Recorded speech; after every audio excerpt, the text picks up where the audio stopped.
Welcome to the Ōlelo Community Media Podcast, bringing you in-depth conversations with Hawaii's leaders and community voices.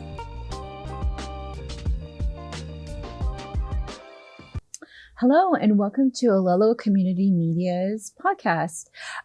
Today, we are interviewing Kenji Cataldo. He is a podcast producer and host for Hawaii People's Fund. Welcome, Kenji. Thanks so much, Marissa. We're excited to have you here to talk about podcast producing and hosting, and also your upcoming workshop with Ōlelo Community Media. How about we start out by getting to know you better and Yeah, thanks so much. I'm super excited to be here. My name's Kenji Cataldo. I born in Japan, raised in Minnesota, and currently live in Makiki. And I work for the Hawaii People's Fund, producing our podcast, Hawaii Rising. How did your early experiences shape your journey?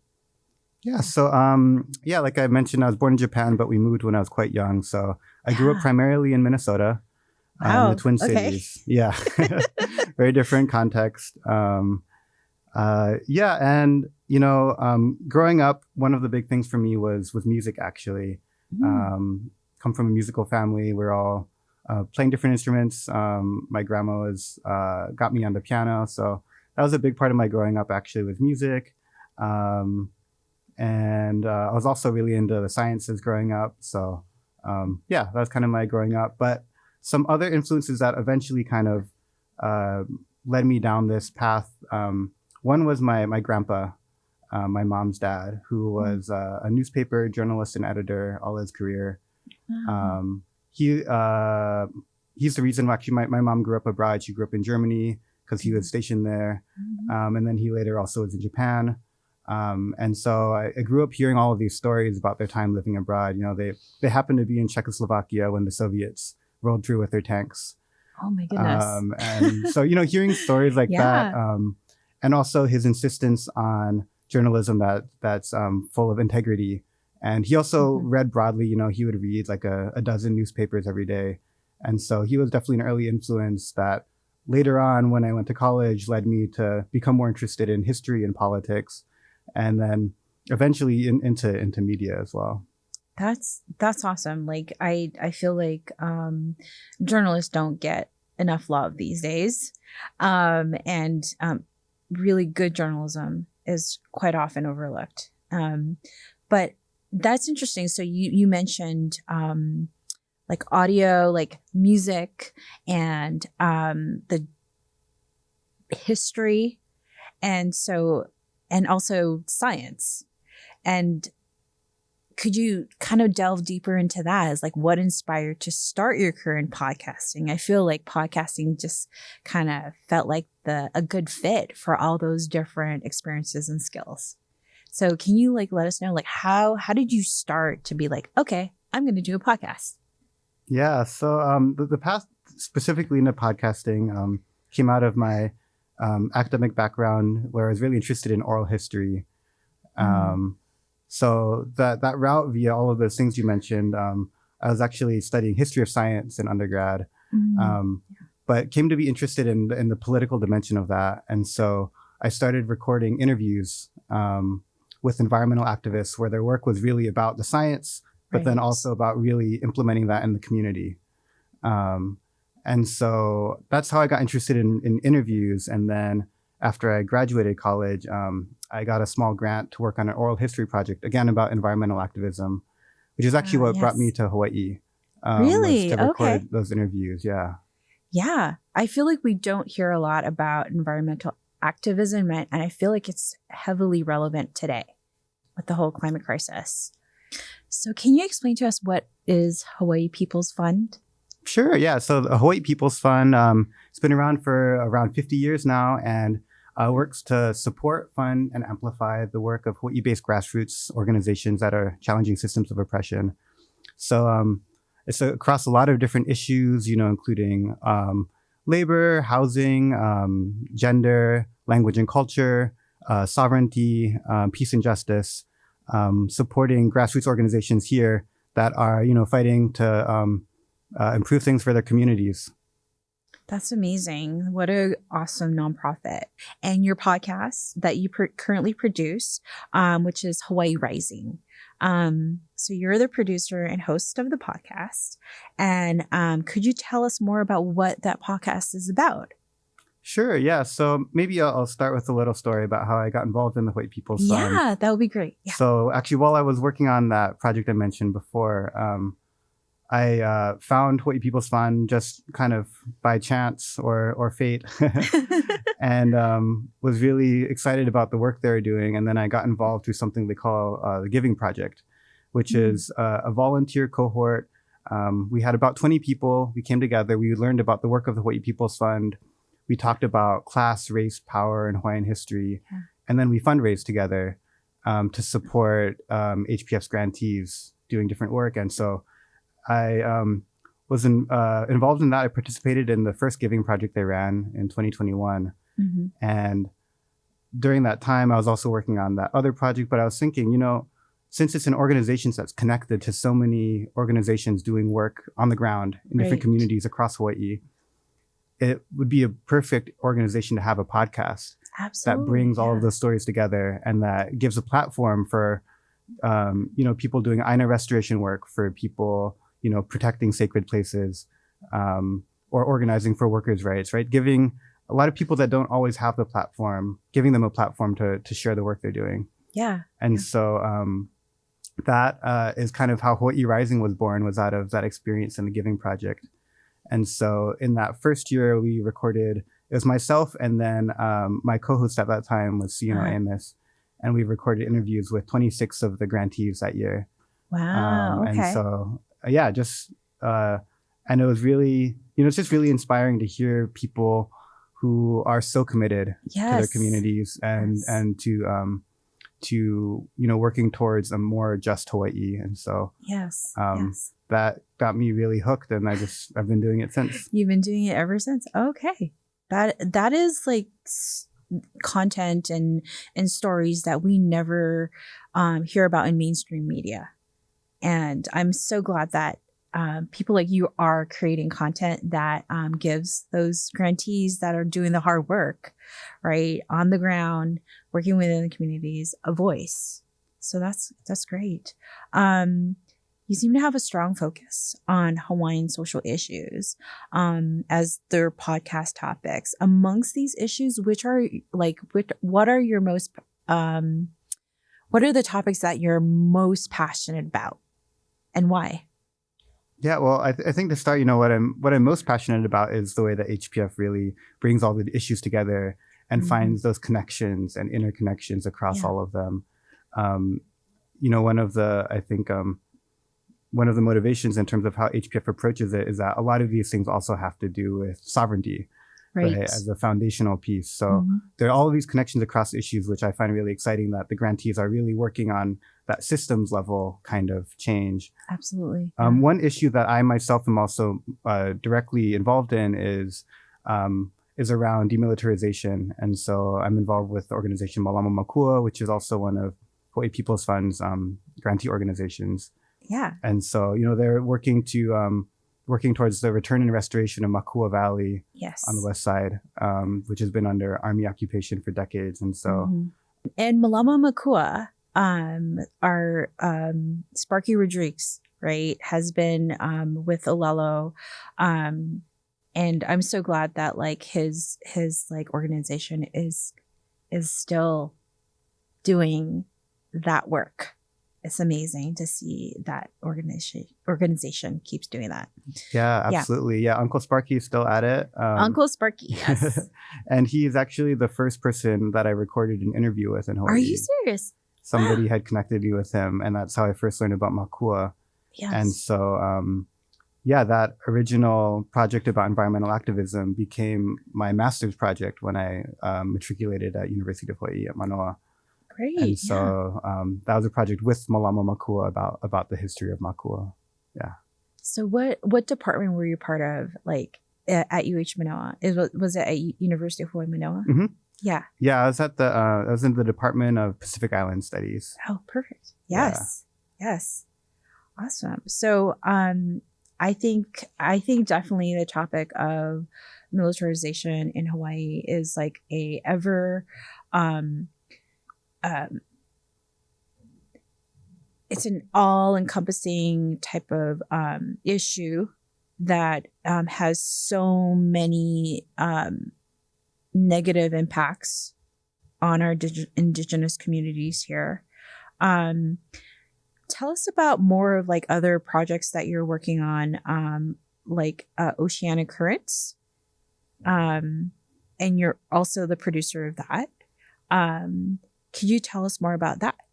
Sure. Yeah. So that actually, as a student at Department for Pacific Island Studies, one of my professors there, Professor Tarsisius Kabutalaka, has for a long time wanted to have a podcast. And a podcast that, that's about Pacific voices, really. So Oceanic Currents, which we launched in February 2024, shares conversations and talanoa with Pacific artists, scholars, filmmakers, community leaders about a range of topics. So it includes, it really draws on the Center for Pacific Island Studies' deep and broad network of alumni and of colleagues across the Pacific, talking about things including climate change, which is, of course, the biggest existential threat that Pacific communities face, as well as topics around different forms of storytelling, actually, like oral history and music and film and theater. And so we put out 12 episodes in 2024, and we're hoping to do more. That's amazing. Wow. I really feel that the climate crisis is ever more tangible and real to Pacific Island communities. And so I really like, I'm just impressed that like someone's talking, like people are talking about it. It's ever more like the existential threat, as you've like said. But what are other existential threats besides climate crisis that affects Pacific Islanders today? Do you know from your introduction, like from your interviews with a lot of folks in the community? Yeah, well, there are a lot of things that are connected with the climate crisis too. And so in a forthcoming episode, there'll be some conversations about deep sea mining. Deep sea mining, which is mining in the seabed for these nodules of metals, and it's often presented as needed for green revolution in terms of metals that are needed for greener technologies and things like that. But it poses a really grave risk as well. Right. Historically, some of the other things have included nuclear proliferation, and so there is the longstanding the movement for the free and the nuclear free and independent Pacific. And so, this is actually one area where the two projects I work on kind of intersect. The Center for Pacific Island Studies was one of the organizations that helped put on this conference during the Festival of Pacific Arts and Culture this past June, called Protecting Oceania. And it brought together scholars and activists from across the Pacific who were already gathering, for the festival, to talk about some of these dangers. Another big one that's related to the militarization, right, is the geostrategic competition between the U.S. and China, which is being used to justify increased militarization, not only in Hawaii but also in Guahan and Guam, and in other Pacific islands in Micronesia. And so that it's the military threat is used to justify increased military footprint and training and things that also contribute then to environmental harms in a lot of communities. So I think there's a whole nexus of issues that kind of connect around that. So that's an interesting point because everything's interconnected. So yes, climate crisis is such a broad term, but it does touch upon so many different aspects of life, and also the threats that is there, which you said is like militarization, and that in turn is an environmental crisis that may happen because of that increasing militarization. just trying to understand, because these are interesting topics, and like I think a lot of people need to understand that everything is interconnected. So I just want to say that like Ōlelo Community Media, we aim to really bring in those stories, and we train our folks in like mini studios and also like podcasting studios. Hopefully we can support those folks that are telling those stories. Yeah, absolutely. Yeah. And if I can jump in, one thing talking with Uncle Sparky is he shares often how important Ōlelo Community Media was for the work of Malama Makua and advocacy, and being able to put out the community's message and narrative. Yes. Yeah. When, at the time in the 90s, early 2000s, the mainstream media was not very favorable to anything that challenged the military. Absolutely. And so, I think the access that Ōlelo Community Media provides for community storytellers is super important and has already borne fruit. So thank you for holding that space. Yeah. Thank you. Thank you for joining us and in that space. So let's talk about representation. So there is this aspect of being on an island where everything's shipped in.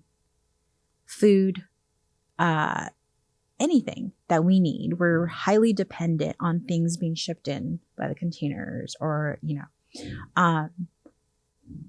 what do you think about in terms of mainstream media and those stories being shipped in as well?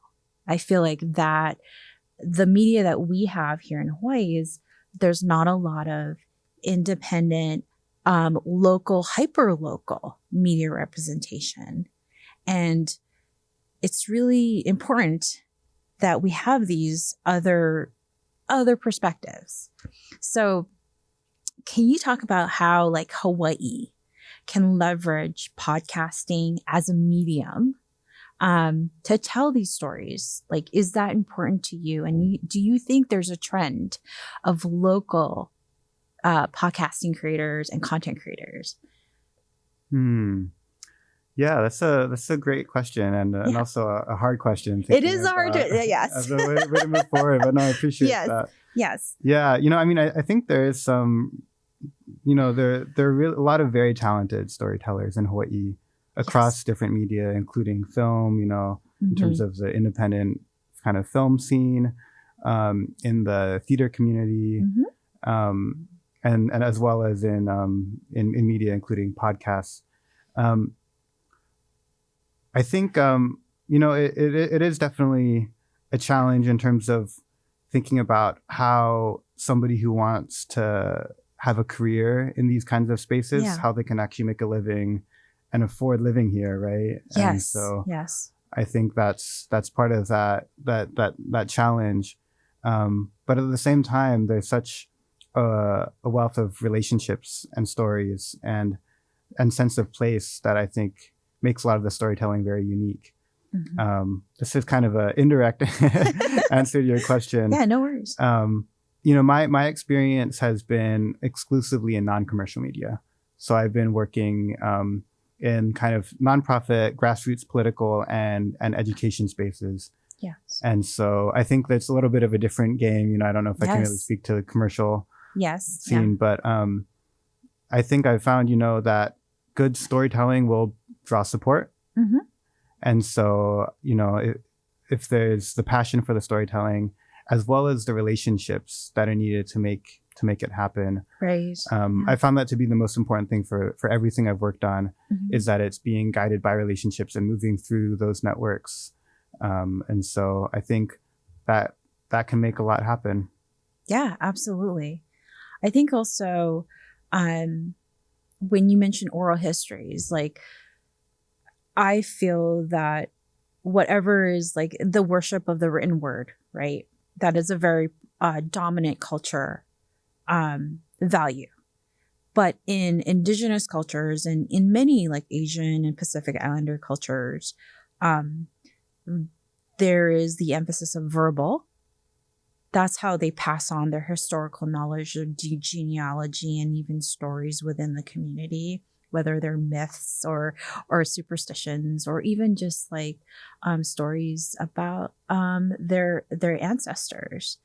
So I feel like there's a shift. Do you see that shift from the written to the oral? I think there's definitely a broader shift in terms of accepting oral history, tradition, testimony as valid sources of knowledge. Yeah. And that's something that, like you were saying, communities have known forever. For generations, yes. And so, I think in terms of institutions catching up, yes, I think that's definitely happened. In the academy, there's some exciting work that's been done recently in oral history, specifically as it pertains to Indigenous stories. Actually, on the Oceania Currents podcast, we have a 2-part talk story with the Maori oral historian Nepia Mahuika, as well as 2 Kanaka Maoli oral historians, Daviana McGregor and Tai Tengan. And the latter 2 who really instrumental in kickstarting the Center for Oral History that's at UH Manoa.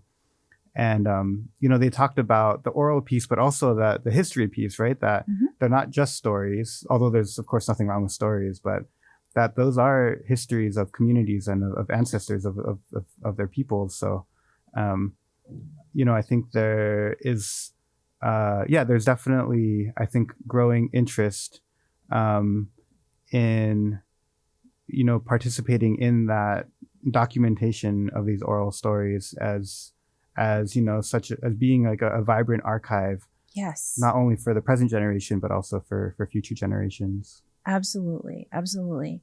And do you like that families are thinking about oral histories, their own family? I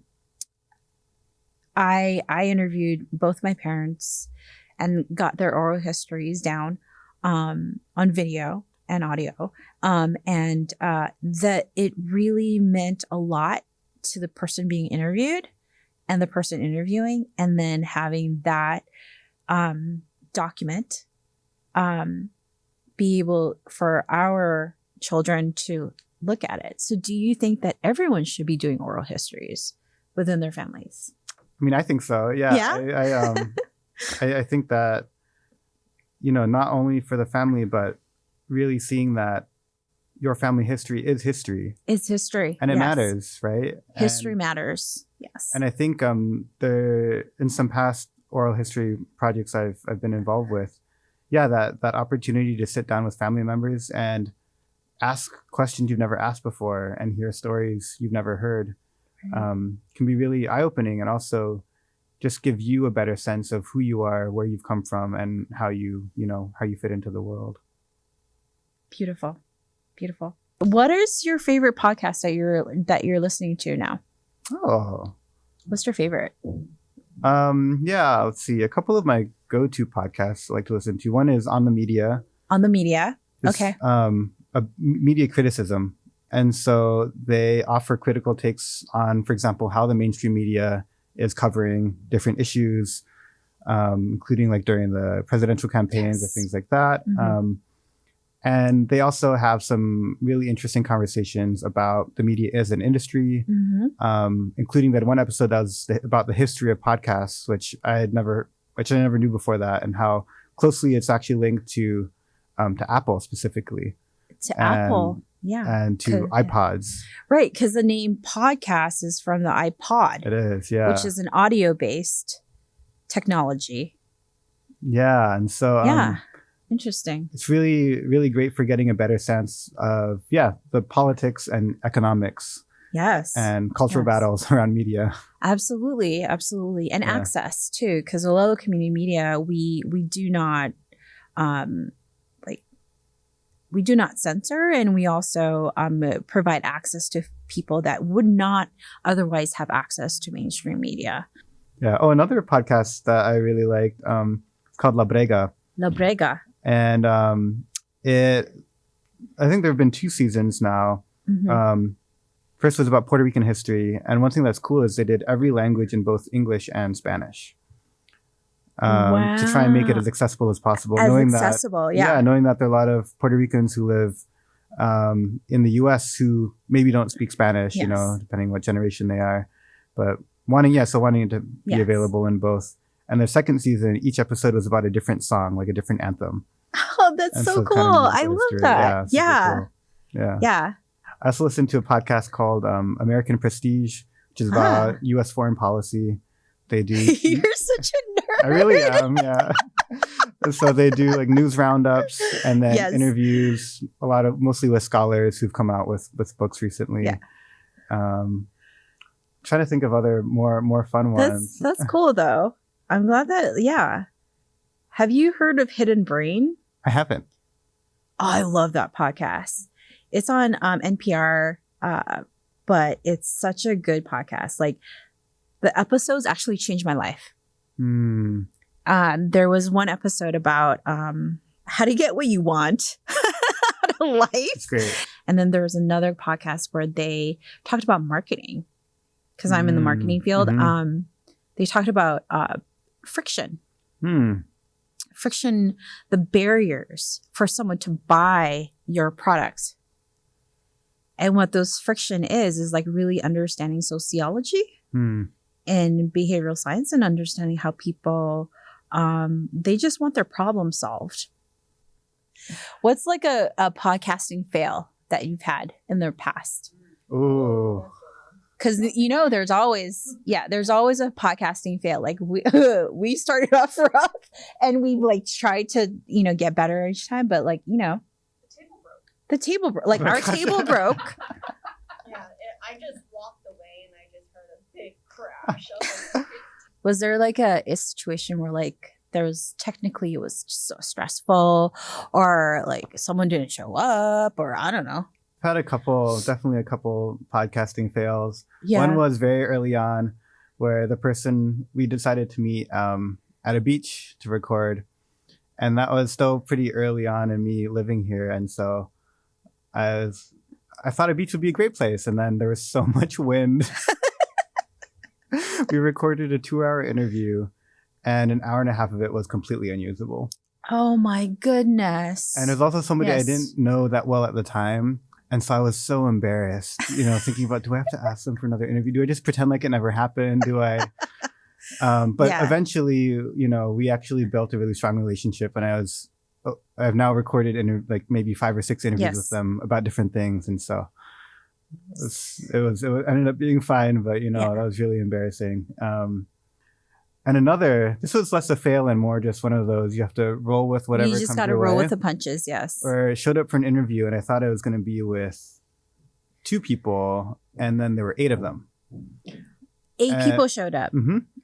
And so I was counting my mics and trying to figure out how to be able to record. And so we ended up just pausing and, passing the mics around and then, okay, ask questions again and then trying to stitch it together afterwards to make it sound like, it was Wow. a conversation. So that was. Did that it was work out interesting. though at the end? It worked out fine. It wasn't great, but it worked out fine.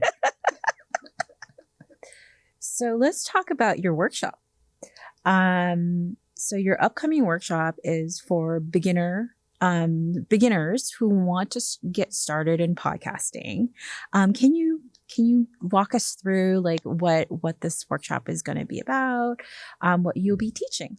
Sure. Yeah, I'm super excited for the workshop and for this chance.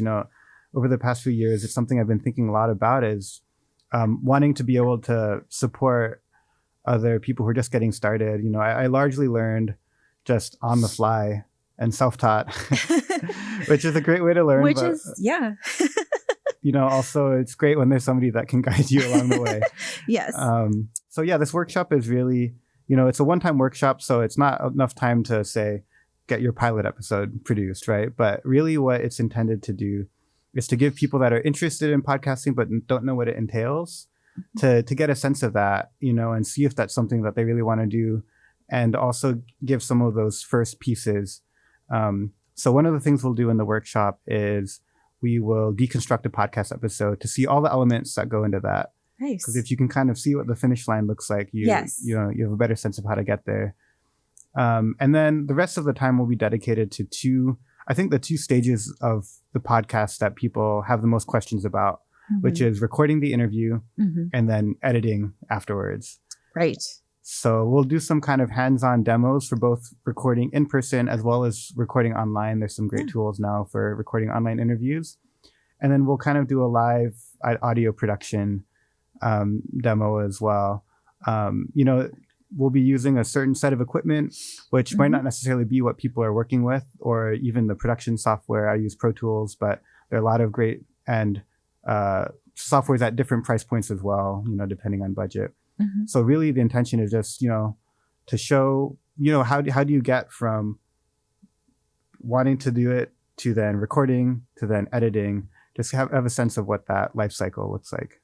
That's amazing. Like, I think a lot of folks want to do a podcast, but don't have the time or commitment to learn about how to do it. But it's fairly, like, you could teach yourself, but I'm glad that you're here to show us and guide us through that. That's amazing. So how would this workshop help local creatives? So you said that it's a beginning one. So I would say, like, not if you are already doing a podcast, I feel like this is more for beginners who've never done a podcast. Yeah, correct? Yep. Perfect. Okay. For listeners who are attending, who are wanting to join, what are like the key benefits? So you said that you'll learn how to deconstruct and like see what's out there, and learn how to just like start from beginning to end. Is that the key benefits? Yeah. Yeah. I think being able to go from I want to make a podcast to here are the steps to make a podcast, and being able to kind of envision what those steps are and what's needed. We'll definitely provide some resources as well of like, some different equipment or software, things like that. But mainly, I think it's getting over that hump of having an idea, not knowing what to do with it, to being able to form a game plan. That's amazing. Great. Much needed. I think I will be attending it as well. Could you tell folks out there when your podcast is going to happen? Like your podcast workshop is going to happen? Sure. Yeah. So the workshop is going to be here at the Ōlelo Studios on Thursday, February 6th, 5:30 to 7:30 p.m. Hopefully that gives time folks to get off work and then head over. And it'll be a hybrid workshop, so you can either join in person or over Zoom. Yeah, super excited. Hope you'll join us there. All right. Well, thank you so much, Kenji, for taking the time to talk to us about podcasting and amazing work. We love the work that you're doing right now, and I'm so glad we're able to partner with you. Yeah, thanks so much, Marissa. Yeah. Thanks for having me on and for taking the time for this today. Absolutely. All right. Thank you, everyone.